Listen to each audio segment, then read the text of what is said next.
18 April সালটা ছিল 2001 সাল।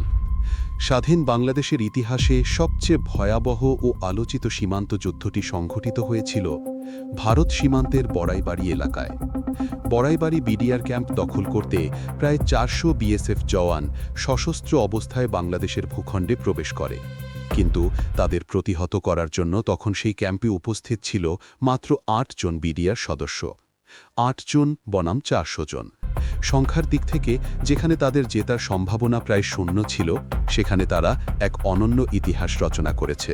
স্বাধীনতার পর থেকে বাংলাদেশ ভারত সীমান্ত প্রায় 6000 কিলোমিটার জুড়ে বিস্তৃত হয়েছে, যার অধিকার নিয়ে দুই দেশের মধ্যে দীর্ঘদিন ধরে উত্তেজনা বিরাজ করছিল। এর মধ্যে সিলেট জেলার চৌকিগঞ্জ থানার অন্তর্গত গ্রাম পাদুয়া বাংলাদেশের ভূখণ্ড হলেও বিএসএফ দীর্ঘদিন ধরেই এলাকাটি দখল করে রেখেছিল। তারা সেখানে অবস্থান করছিল এবং বাংলাদেশিদের ওপর দমনমূলক আচরণ করছিল। গ্রামবাসীদের চলাচল সীমাবদ্ধ করে দেওয়া হয়েছিল। নিজেদের জমিতে যেতে পারতেন না তারা। ঘরবাড়ি থেকে বেরোলেই বিএসএফে হয়রানি শুরু করত। শুধু শারীরিকভাবেই তাদের হয়রানি করা হতো না, বরং ক্রমাগত মানসিকভাবেও তাদের অপমান করার চেষ্টা করা হতো। 2001 সালের 15 এপ্রিলে দীর্ঘ আলোচনার পর বিএসএফ পিছু না হটলে বিডিআরকে একটি সাহসী পদক্ষেপ নিতে হয়েছিল। বিডিআর সীমান্ত অতিক্রম করে পাডুয়া পুনরুদ্ধার করে বাংলাদেশের ভূখণ্ডে বাংলাদেশের পতাকা উঠতে শুরু করে। এটি ছিল ভারতের জন্য একটি বড় অপমানের, কারণ দীর্ঘদিন ধরে তাদের নিয়ন্ত্রণে থাকা একটি এলাকার আকস্মিকভাবে হাতছাড়া হয়ে যাওয়া তাদের জন্য এটি আন্তর্জাতিক সম্মানের প্রশ্ন হয়ে দাঁড়িয়েছিল। দিল্লি থেকে সীমান্ত নিরাপত্তা বাহিনীকে সরাসরি নির্দেশ দেওয়া হয়েছিল যে কোনো মূল্যে প্রতিশোধ নিতেই হবে। তারপর মাত্র 3 দিনের মধ্যে ভারতীয় বাহিনী বড়াইগ্রাম সীমান্ত চৌকিতে একটি পরিকল্পিত আক্রমণের পরিকল্পনা করে।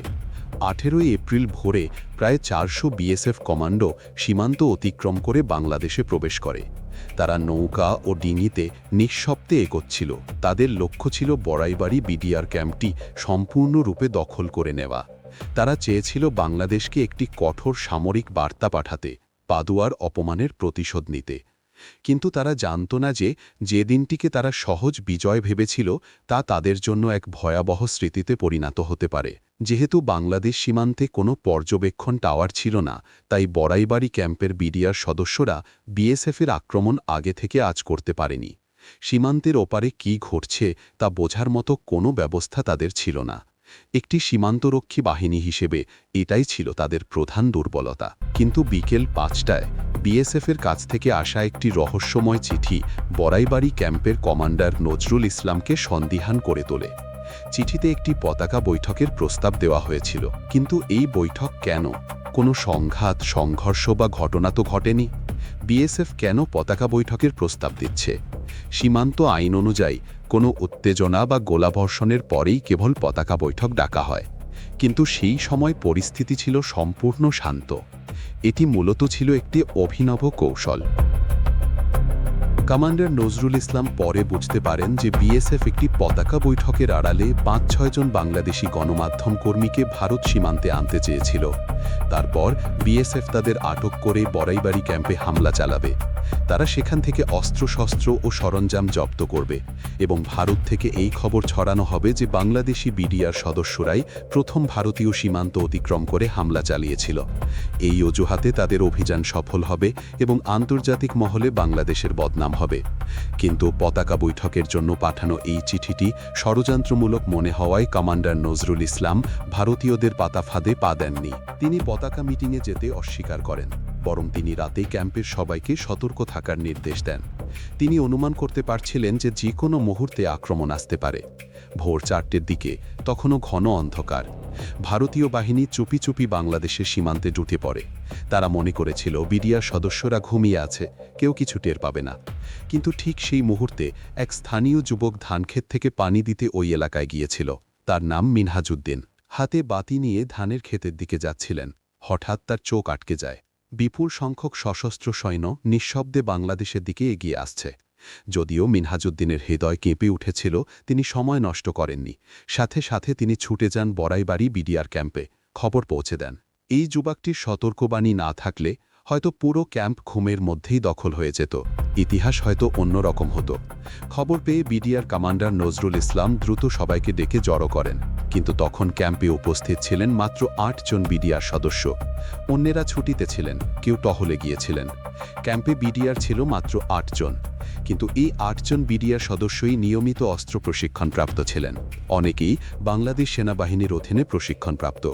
তারা বুঝতে পেরেছিল যে ৮ জনের পক্ষে ৪০০ সশস্ত্র সৈন্যের মুখোমুখি লড়াই করে প্রতিরোধ করা প্রায় অসম্ভব। তাই তারা সূক্ষ্ম এক পরিকল্পনা করলেন। তারা সশস্ত্র প্রস্তুতি নিয়ে ক্যাম্পের ভেতরে লুকিয়ে থাকলেন।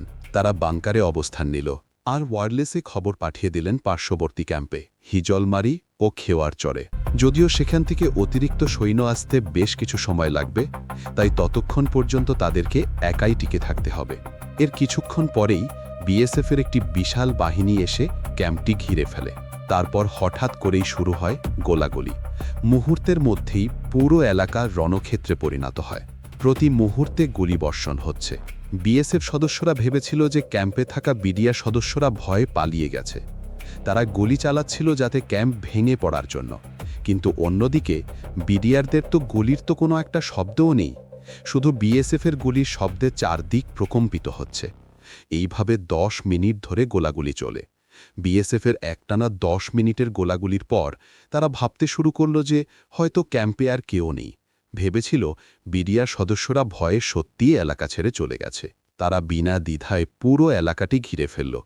ক্যাম্প দখলের জন্য এগিয়ে আসতে থাকে, কিন্তু ঠিক সেই মুহূর্তেই বিডিআর সদস্যরা তাদের সেরা অস্ত্রটি ব্যবহার করার সুযোগ পেল। তাদের কাছে ৪টি হাই স্পিড মেশিনগান ছিল। এগুলোর প্রতিটি মিনিটে ৭০০টিরও বেশি বুলেট ফায়ার করতে সক্ষম। তারা নির্দেশ পাওয়ার সঙ্গে সঙ্গে ৪টি মেশিনগান দিয়ে একসঙ্গে নন স্টপ ব্রাশ ফায়ার শুরু করে। গুলির এমন ঝড় দেখে বিএসএফ সদস্যরা হতবাক হয়ে গিয়েছে। তারা পাগলের মতো ছোটাছুটি শুরু করে। গুলিগুলো কোথা থেকে আসছিল তা কেউ বুঝতে পারছিল না। তারা যেখানেই দাঁড়িয়েছিল সেখানেই মাটিতে পড়ে গেল। বিডিআর জওয়ানদের নির্ভুল গুলিতে একের পর এক বিএসএফ সদস্য পাখির মতো মরতে শুরু করে। পাল্টা আক্রমণ তো দূরের কথা, তাদের পক্ষে কোনোভাবেই প্রতিরোধ করা অসম্ভব হয়ে পড়ল। সবাই যে যার মতো দৌড়াতে শুরু করল। অনেকেই গুলি খেয়ে মাটিতে লুটিয়ে পড়ে। কেউ কেউ আহত হয়ে ছটফট করছে। কান্নার শব্দে গোটা এলাকা কেঁপে উঠল। ভোরের অন্ধকারে লাশ আর রক্তে ভিজে যায় সীমান্তের মাটি। এরপর হিজালমারি ও খেওয়ারচর বিওপি থেকে আরও ১৬ জন বিডিআর সদস্য যোগ দিলেন। ফলে তাদের সঙ্গে লড়াই আরও তীব্র হল। এখন বিডিআর সদস্যের সংখ্যা বেড়ে দাঁড়ালো মোট ২৪ জনে। ৪০০ সৈন্যের বিপরীতে তখনও তারা সংখ্যায় কম ছিল, কিন্তু তাদের ছিল জীবনের শক্তি, বিজয়ের স্বপ্ন এবং মাতৃভূমিকে বাঁচানোর অদম্য ইচ্ছা। ভারতীয় বাহিনী সকাল ১০টা পর্যন্ত বিডিআর ক্যাম্প থেকে প্রায় ২০০ গজ দূরে বাংলাদেশের মাটিতেই অবস্থান করছিল। তারা বারবার ক্যাম্পে প্রবেশ করার চেষ্টা করছিল, কিন্তু বিডিআরদের গুলির তীব্রতায় তারা প্রতিবারই পিছু হটতে বাধ্য হচ্ছিল। যদিও প্রতিটি আক্রমণ প্রতিহত করা হচ্ছিল, কিন্তু বিডিআরদের তো গোলাবারুদ কমে আসছিল। তারা জানত এই গতি আর বেশিক্ষণ ধরে রাখা যাবে না। কিন্তু তারপর জামালপুর থেকে ৩৩ রাইফেল ব্যাটালিয়নের কমান্ডিং অফিসার লেফটেন্যান্ট কর্নেল জামানের নেতৃত্বে অতিরিক্ত বাংলাদেশি বাহিনী বড়াই বাড়িতে পৌঁছে যায়। খবর পেয়েই তারা দ্রুত সেখানে পৌঁছে গেল। তাদের দেখা মাত্রই ভারতীয় সেনাবাহিনী আর স্থির থাকতে পারল না। যুদ্ধের মোড় হঠাৎ ঘুরে গেল। যারা ক্যাম্পটি দখলের স্বপ্ন নিয়ে এসেছিল, তাদের এখন জীবন বাঁচানোই স্বপ্ন হয়ে দাঁড়িয়েছে। স্থানীয় বাহিনীর আগমনের খবর পেয়ে ভারতীয় বাহিনী বাংলাদেশ সীমান্ত ছেড়ে দ্রুত নিজেদের সীমান্তে পালিয়ে যায়। কিন্তু এখানেই শেষ নয়। এরপর প্রায় ২ দিন ধরে দুই পক্ষের মধ্যে গোলাগুলি চলতে থাকে। বিএসএফ সীমান্তের ওপার থেকে গুলি চালাতে থাকে, বিডিআরও মাঝে মাঝে জবাব দিচ্ছিল। ২ দিন ধরে পুরো এলাকা উত্তপ্ত ছিল।